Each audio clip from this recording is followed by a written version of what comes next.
राम, यही शब्द है, यही अर्थ है, इसके बिना सब व्यर्थ है। जय श्री राम दोस्तों। भारत में जन्म लेकर भी कुछ मूर्ख प्रश्न करते हैं, क्या राम एक मिथ्या है? इस प्रश्न का उत्तर बीजेपी प्रवक्ता श्री सुधांशु त्रिवेदी ने बड़े बेहतरीन तरीके से दिया। सबसे पहला सवाल सुधांशु त्रिवेदी, बहुत जल्दी से मेरा आपसे, क्या राम केवल एक कल्पना मात्र है? यदि राम कल्पना है तो राष्ट्रपिता महात्मा गांधी का राजनीतिक दर्शन राम राज्य का छलावा था? जवाब चाहिए। महात्मा गांधी की समाधि पर लिखा हुआ हे राम झूठ है क्या? दूसरी बात, अब भारत से थोड़ा बाहर आइए।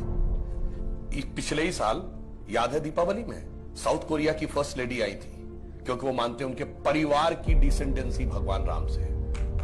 थाईलैंड का किंग टाइटल होल्ड करता है किंग रामा द 9th। पूरे यूरोप में हरे राम हरे कृष्णा मूवमेंट चलता है, ये कोई भारत ने नहीं चलाया। और दुनिया में एक ही देश ऐसा है जिसके नेशनल ब्रॉडकास्टर पर हर दिन रामायण आती है, वो है दुनिया का सबसे बड़ा मुस्लिम देश इंडोनेशिया। ठीक, और आप जाइए बाली जाइए, इतनी बड़ी वहां पे मूर्तियां नजर आती हैं राम लक्ष्मण और उनकी। और रावण का देश Sri Lanka, officially government of Sri Lanka कहती है लिखित में कि राम थे और राम के ये ऐतिहासिक स्थल हैं। मगर दुर्भाग्य कि राम का देश भारत आज इस बात पे बहस करता है कि ये थे। अब मैं एक और वैज्ञानिक बात कहता हूं, सारी चीजों के बारे में तो टेक्नोलॉजी बदलती रहती है, नई नई चीजें आती रहती। पहले रडार मैपिंग नहीं थी, आर्कियोलॉजिकल एक्सकवेशन नहीं था, अंदाजे से किया जाता था, अब मैपिंग के थ्रू किया जाता है। मैं पूछना चाहता हूं, साइंस एंड टेक्नोलॉजी सबसे बड़ी थ्योरी आइंस्टीन ने रिलेटिविटी की थ्योरी दी, जिसमें उसने कहा ये दुनिया सिर्फ स्पेस नहीं है, टाइम एंड स्पेस है। तो मैं आपसे पूछना चाहता हूं, टाइम का सबसे एक्यूरेट पैरामीटर क्या हो सकता है? आप कहेंगे 5 बजे, तो 5 तो दिल्ली में बजे ना, लंदन में तो कुछ और बजा होगा। इसलिए ग्रीनिच मीन टाइम है जो सारी दुनिया पे लागू है। अगर आपसे पूछूं टाइम का एब्सोल्यूट पैरामीटर क्या है जो दुनिया में यहां पर छोड़िए, धरती पे, मंगल पे, बृहस्पति पे, किसी पॉइंट ऑफ सोलर सिस्टम पे लागू हो, it is only the relative motion position of the planet. और भगवान राम के रिलेटिव मोशन ऑफ प्लैनेट यानी एग्जैक्ट टाइम लिखा है। क्या कर्क राशि में गुरु था, कर्क राशि में चंद्रमा था, पुष्य नक्षत्र था, मकर राशि में मंगल था। और जब नासा ने प्लैनेटोरियम सॉफ्टवेयर में डाला तो डेट तक निकल आई कि 7000 कितने सौ बीसी से पहले ये हुआ।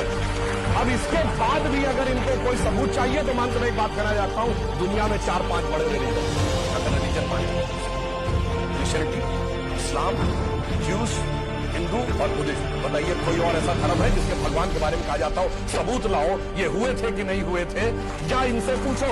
और भगवान राम की पहले की भी वंशावली अवेलेबल है और बाद की भी। बाकी दुनिया में जितने भी लोग हुए, बाद की कुछ की अवेलेबल है, कुछ की तो पहले और बाद की भी नहीं अवेलेबल है, पहले किसी की नहीं अवेलेबल है। मगर राजा इक्ष्वाकु से लेकर उसके बाद उनके पुत्र इतने साल राज किया, भगवान राम के बाद इतने पूरा डिटेल सब कुछ छुपाने का प्रयास केवल इसलिए होता कि हम पे हुकूमत करने वाले जो लोग थे ना, अंग्रेज, उनको तो कहते हैं, अब मैं किसी धर्म के खिलाफ कहते हैं 14,000 साल पहले दुनिया बनी, अब कैसे मान लें कि उससे ज्यादा पुराना हमारा। इसलिए सारी की सारी समस्या है। जिनका की कैलेंडर 2000 साल पहले शुरू होता है या किसी का 1400 साल पहले शुरू होता है, कैसे मान लें हजारों साल पहले का था? समस्या ये है और कुछ नहीं। इनके द्वारा कही गई एक एक बात सत्य थी और एक सच्चा सनातनी कभी भी यह मूर्खतापूर्ण प्रश्न नहीं पूछेगा। यह केवल एक उत्तर था उन लोगों के लिए जो श्री राम के अस्तित्व को झुठलाते हैं। हालांकि उनके कहने से कुछ फर्क नहीं पड़ता, लेकिन अगली बार कुछ बोलने से पहले वो लोग ये ज़रूर देख लें। आज की वीडियो में बस इतना ही, मिलते हैं जल्द ही अगली वीडियो के साथ।